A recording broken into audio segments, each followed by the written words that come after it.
खुलुमबाय गोजोन फुंबिलिनि बयनिसिमबो गिबियावनो आंनि नार्जारि चेनेलनिफ्राय नोंथांमोन बयखौबो बरायनानै लाग्रोनाय जाबाय। दिनै 20 नभेम्बराव आं नोंथांमोननि थाखाय माखासे गोनां खबर लानानै फैबावबाय। आसा खालामो भिडिअखौ जोबजासे नायलांगोन। दिनैनि गिबि रादाबाव दं अरुणाचलाव सोमजिनाय गिख्रंथाव जाब्रबथायजों जिउ गोमानांनाय 4 सुबुंफोरनि गोथै देहाखौ थांनाय 19 नभेम्बराव गावसिनि न'आव लाबोनानै खृष्टियान धोरोमनि नियमजों जोबथा बिदाय होनायखौ सुलुङाव मोननाय जादों।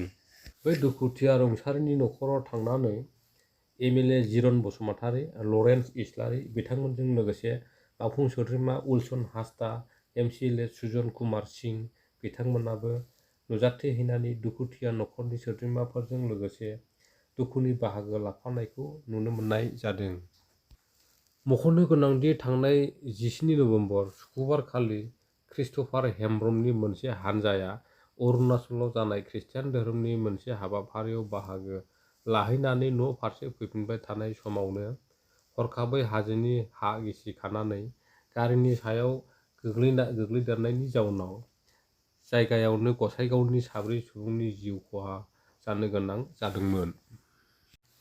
रुंसारि जानाय सुबुंफोरनि मुंफोरा जाबाय फारियै गसाइगाव नेफलपारानि निर्मल हेम्ब्रम, श्रीरामपुरनि क्रिस्ट'फार हेम्ब्रम, अभिजित हेम्ब्रम आरो लकनाथ किस्कु मुंजों सिनायथि जादों। बर' आइजो लिरगिरि गौथुमनि बानजायनायाव मैया गां 11 बिजाब बेखेवदों।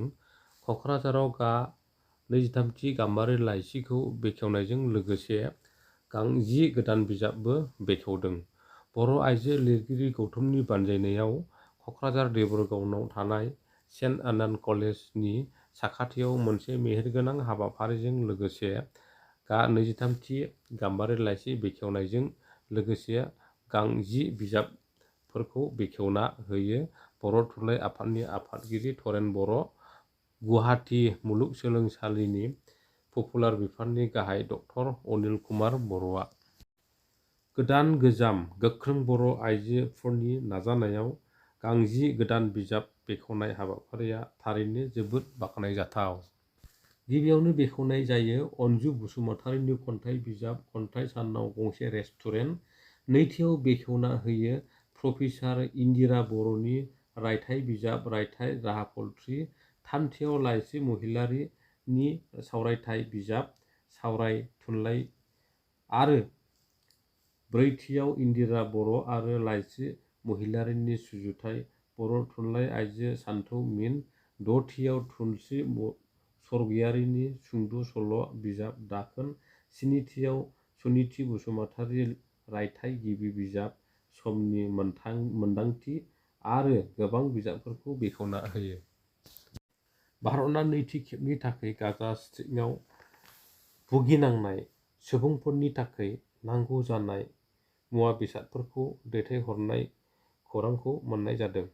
मैयानि फुंनि समाव भारतनिफ्राय C-17 एयारक्राफ्टआ गासै 32 टन बिबांनि नांगौ मुवा बेसादफोरखौ लानानै गाजा स्ट्रिपनि थाखाय बिरलांबाय। मिथिनाय बादिब्ला भारतनिफ्राय दैथायहरजानाय C-17 एयारक्राफ्टआ इजिप्टनि इल आरो एयारपर्टआव बाग्लायहैगोनखौ मिथिनाय जादों। दिनैनि थाखाय भिडिअआ बेखिनियाव जोब्बाय लोगोफोर। आसा खालामो भिडिअखौ नायनानै मोजां मोनबाय। Thank you for वाचिं।